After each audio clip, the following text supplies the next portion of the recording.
everyone, welcome to the Does It Hold Up News, where we talk about some of the biggest news stories that came out in film and television over the last week. I'm Adam. And I'm Emily. And we have a lot to talk about with the strikes. But first, we're going to do that box office. In first place, no surprise, is Barbie, yet again for the fourth week straight, with another $33.8 million and only a 36% drop. Has made $526.4 million domestically so far.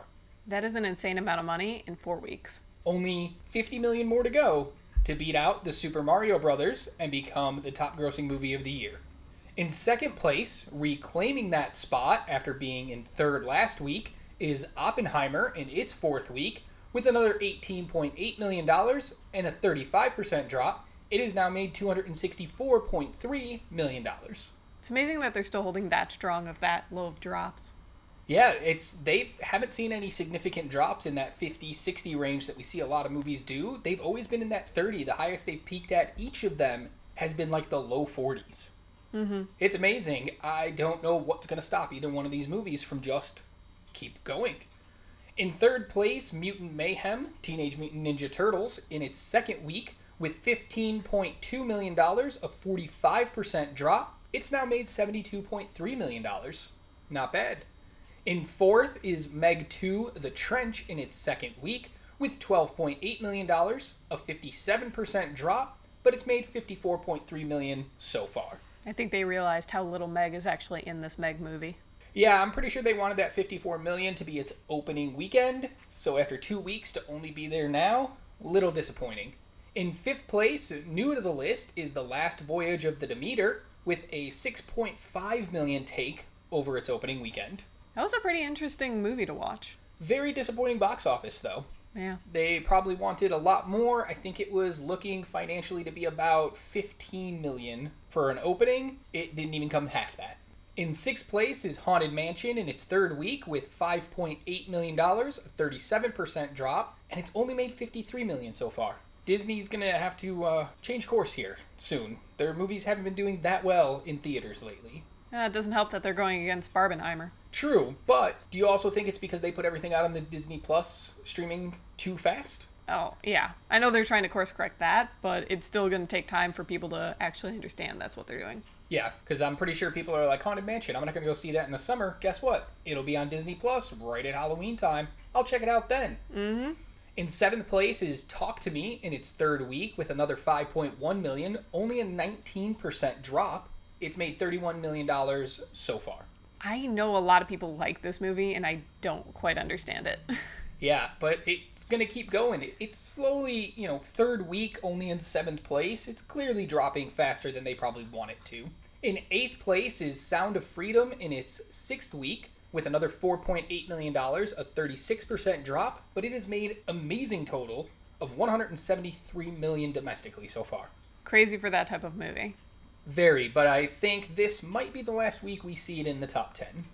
In ninth place is Mission Impossible 7 Dead Reckoning Part 1 in its fifth week with another $4.6 million, a 30% drop, $159.5 million total. Quite disappointing. Tom Cruise is kicking himself now for not moving that release date. Mm-hmm. In 10th place, new to the list, is the movie Jailer with $2.5 million, and it has made $4 million so far domestically.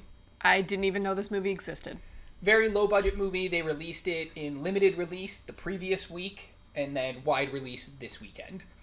2 movies fell out of the top 10 this week. Indiana Jones and the Dial of Destiny after 6 weeks in the top 10, and Rocky or Rani Ki Prem Kahani after only 1 week in the top 10. So that's a very interesting box office. There's a lot to keep track of. Who's going to stop Barbie? Is it possible? That's the big question right now, is who's going to stop Barbie? And Oppenheimer. I would love to see Oppenheimer, just 1 week at least, jump Barbie and get to that first spot. I wish. Because it is now one of the highest grossing movies of all time to never reach the number 1 spot in a weekend box office. Crazy title, not one that they were looking for, I'm sure. Correct. They were hoping more along the lines of running the box office at the top for a couple weeks. But they're still doing really well, and I'm sure they are not disappointed at all. True. So news on the strike, the Writers Guild of America has some actual news. So the studios came to the table and were like, here's our offer. We haven't gotten word back yet as to the response from the union, but the union has previously stated that if all their demands are not met, then they are not going to agree. It's also crazy because it just passed its 100th day mark, this strike has. And the longest strike in the guild's history is 153 days. We're actually getting very close to that mark. We are. They hit the 100th day mark when our last news was released on Wednesday. And so we are officially, while you are watching this, it is the 107th day of them striking. And if they don't come to an agreement with the terms that the studio just proposed, this could be the longest strike that the union has ever done. It's currently the 4th longest strike. Yeah. Now, like you said, the WGA has strictly told all of its members, we will not back down. We are looking for these 4 specific things, and if the studios won't meet those, we're going to tell them no. Mm-hmm. But at some point, you do also have to go back to work. A lot of these people can't survive without some sort of paycheck coming in and actually working. So it looks really good, but there are people who are going to be hurt by this strike the longer it goes, and it's not just the studios. So I imagine they will make a few modifications to those demands as time moves forward. I'm just kind of hoping the studios give it to them. Yeah, we're going to find out. They did say they would have a response this week. Yeah. So we're just waiting to hear on that, and we'll cover that as soon as it comes in. In other strike news, the other union that is currently doing picket lines is SAG-AFTRA. They announced Monday that they will no longer grant interim agreements to any independent projects. So an interim agreement was basically saying any project that was written under WGA guidelines can continue filming as long as the producers agree to all of our demands. If they did that, go ahead. Here's a waiver, go to work. But a lot of members didn't like that. Yeah. So the president of the union tried to spin this as it's benefiting us to show that producers are willing to work with us. So hopefully other bigger studios and stuff will see this, want to get back to work, and just agree. Members were like, no. This looks bad for us. Basically, we're saying the strike doesn't matter. People are working anyway, so who cares? I can see both sides of that argument. Same. I think it would have been a lot better if they didn't hand out 207 interim agreements since they went on strike July 14th. They have handed out so many in the last month. It doesn't look like they're actually willing to stand for anything, and that's what a lot of members were addressing. So the president of the union has decided no more agreements. They are done. They will not give any more out, so no projects that are involved with either SAG or with the WGA will be able to continue forward. Now, the 207 they've already handed out will be able to continue production all the way through to being complete. Yeah, they were grandfathered in, basically. Correct. But this is a big step because a lot of these, like A24, they don't work under like a lot of SAG-AFTRA union deals, but they do work under WGA deals sometimes. And they got a lot of this 207 agreements. A24, the studio, got quite a few of those. So it's going to be very interesting to see what are they going to do going forward. What are all Angel Studios with this Sound of Freedom? Sure, the movie was made 3 years ago, but if they're currently working on something right now, they're not going to be able to get any big high-profile names like a James Caviezel this time. I'm hoping that will put the pressure on them and actually get them to accept the terms. 100% agreed. Listen, we are for the union. We are for everybody to get what they are rightfully owed. The only reason we can still do this is because we don't fall underneath any of those guidelines and we aren't crossing any lines by doing this. But if we were, we'd stop. Yeah.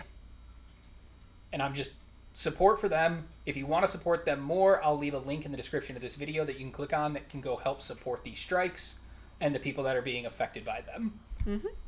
In other news, the Marvel's director Nia DaCosta has come out saying that superhero movie fatigue is absolutely real. It is a serious thing that's happening, and that's kind of why we've been seeing such a decrease in the Marvel universe. However, she does not think that it should affect her movie coming out in November, because as she's stated, it's more wacky and silly. It is nothing like we've seen in the Marvel Universe so far. I don't know. What do you think? That's interesting, because I thought Ant-Man Quantumania was also really wacky and silly, so I'm not sure how much this can be separated from movies like that. But I do agree, superhero fatigue is real. I'm a big comic book guy. I love superhero stuff my entire life. Even I'm kind of at that point of, oh, there's another one? Okay, let's go see it because I have to. We're going to end up reviewing it for the channel, or because I want to follow along with what's happening, but I'm not as excited as I used to be. I haven't been as excited for this whole phase, to be honest. We've seen so many flops coming out of this phase in particular, and I just don't know if people are expecting it to be on levels of Endgame, or if this fatigue is just what's getting people. They're done with this kind of movie. Yeah, I feel like Marvel almost peaked with Endgame, and now they have to rebuild that relationship with their audience, and they're failing to do so. Because they've released 2 movies so far this year, and 1 TV show on Disney+. So they released Ant-Man and the Wasp: Quantumania, which made about $250 million at the box office, but that's considered a failure in the Marvel world. Yeah. Then they released Guardians 3, which made about $350 million. Success. Then they released Secret Invasion on Disney+, abysmal failure for them. Such a bad failure that they even tried to put it out on Hulu. To get more people to watch it. Yeah. Yeah, so complete and utter failures, you're 2 for 3 only. Now, we do have Loki Season 2 coming out, which a lot of people are excited for, but trailers always make things look good. Oh, yeah. I can't really pass judgment until I watch the entire show. If Loki's not good, Marvel's in a lot of trouble.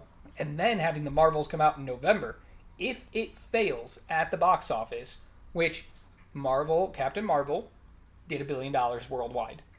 If this one can't match that, and it's considered a failure, Marvel needs to readjust their entire strategy. And it's not just Marvel. DC as well. The Flash, we just watched fail. They have a movie coming out this weekend we're going to talk about in just a second. If it doesn't do well, what do you do? I'm interested to see that she claims that this is such a different thing because it's wacky and silly. We've had some silly movies. Like, I feel like the Guardians were a little silly. They did a lot of that kind of thing with, like, Ant-Man. So I'm interested and yet skeptical, because I know I really enjoyed Doctor Strange Multiverse of Madness because it was more horror than superhero. So I'm wondering if combining those kind of different elements would make it go better. It's going to be very interesting to see how superhero movies move forward, but the theater and Hollywood is a very cyclical thing where movies come and go. So Westerns were huge for a while. They disappeared. Comedies were huge for a while. They disappeared. They will all eventually come back, but we might have hit the peak with superhero movies, and they need to go away. Make us miss you, and then come back. I was going to say, you could even just narrow it down. 1 a year. We don't need 3 a year from one studio. Yeah. Let alone the 2 or 3 others from another studio. Correct. So it's going to be very interesting. The Marvels comes out in November, and we're going to definitely be tracking everything that happens with that movie. So if you want to hear from us when that movie comes out, make sure you subscribe to the channel and follow us so you'll never miss out. New releases that are coming this weekend. We have a superhero movie. Go figure. Blue Beetle from DC Comics. Jaime Reyes gets attached to an alien scarab that gives him a suit of armor and amazing abilities. It stars Zolo Maridueña from Cobra Kai on Netflix. He's fantastic. He's probably going to be the best part of this movie. We'll find out. Also, Susan Sarandon's in it, George Lopez, and Becky G. That's an interesting cast. It's a very interesting cast. Early reviews are starting to pour in. People are saying it's very heartfelt, very warming. It has a great story. We're seeing it this week. We'll have a review out this weekend. I'm sort of excited. Next up is Back on the Strip. A group of former strippers come back together for one last ride.